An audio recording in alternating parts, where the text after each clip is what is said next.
Hello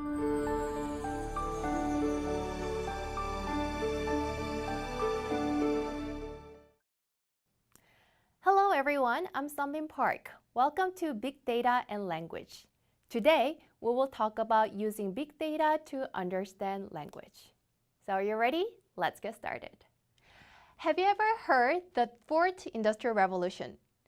Do you know where the terminology, the Fourth Industrial Revolution, come from? In 2016, World Economic Forum used this terminology officially. They mentioned the Fourth Industrial Revolution is evolving into a more intelligent society where everything is connected. So let's look at the Fourth Industrial Revolution in more details. Before that, do you know what the stage of Industrial Revolution? There are 4 stages, as you guessed from the terminology, the Fourth Industrial Revolution. So let's look at each stage of the Industrial Revolution. Let's look at the First Industrial Revolution. The first revolution, that one was 18th century, which is steam power-based mechanization revolution. Then, the Second Industrial Revolution took place from 19th century to early 20th century. This is described as electrical energy-based mass production revolution. What does that mean? So, for example, in the past, people made just 10 or 100 cups. But in the Second Industrial Revolution, people produced thousands or millions cups based on electrical energy. After that, in the late 20th century, the Third Industrial Revolution occurred, which is computer and internet-based information revolution. So think about that. These days, without computer or internet, people cannot survive, right? So that the computer and internet is a really important tool to communicate with other people in workplace or in daily life. Then the Fourth Industrial Revolution comes in early 21st century. There are similarities.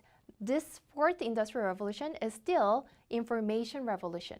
However, there are differences between the Third Industrial Revolution and the Fourth Industrial Revolution, which is intelligent information technology.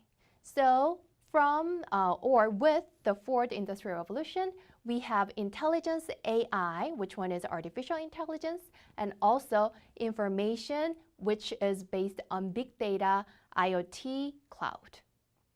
Okay, so then according to World Economic Forum in 2016, Fourth Industrial Revolution, that one is a really big thing, and then that one comes to our lives.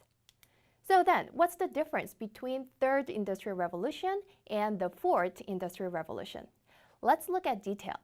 The first one, in the Third Industrial Revolution, we had analog era, and then communication era, digital era, and then the internet era.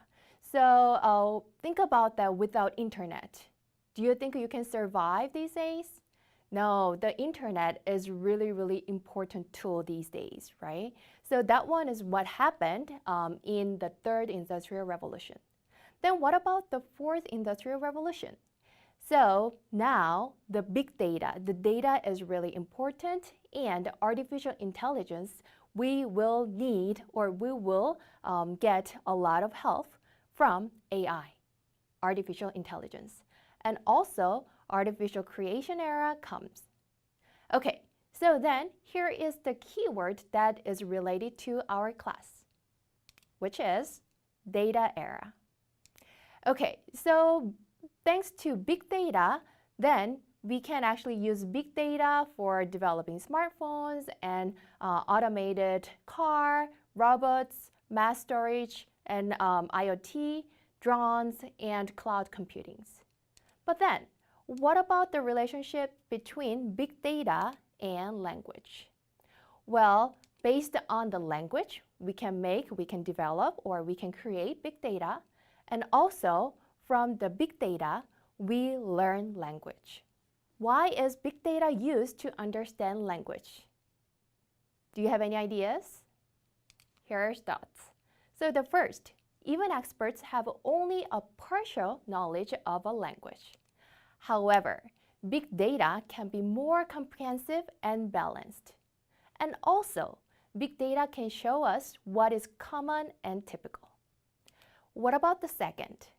Even experts cannot quantify their knowledge of language.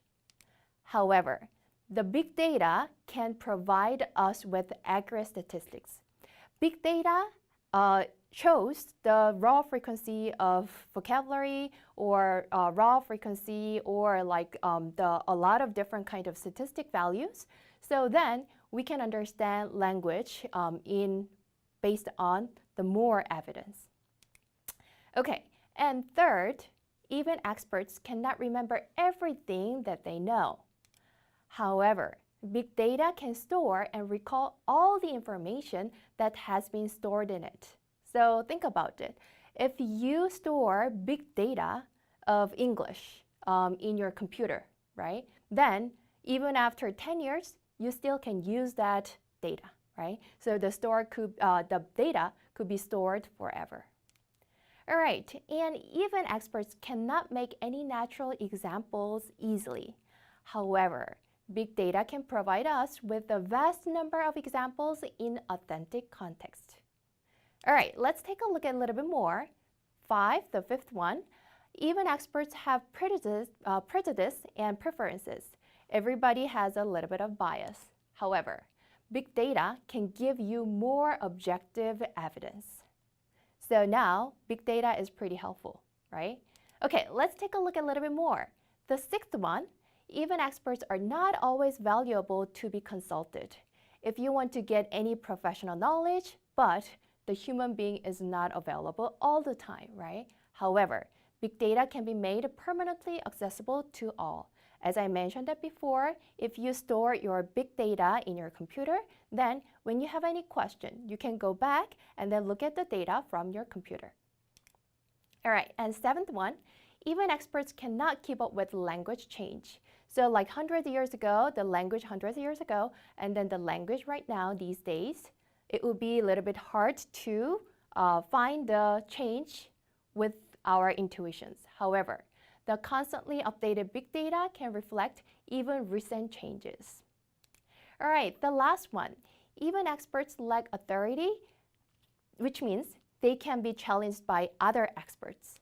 However, the big data can encompass the actual language use of many expert speakers. Okay, now you understand the importance of big data in order to understand languages. Today, we've talked about the fourth industrial revolution. Based on the fourth revolution, then we can actually understand the relationship between the big data and language. In next class, we will talk about intuitions, big data, and language. Thank you for your attention.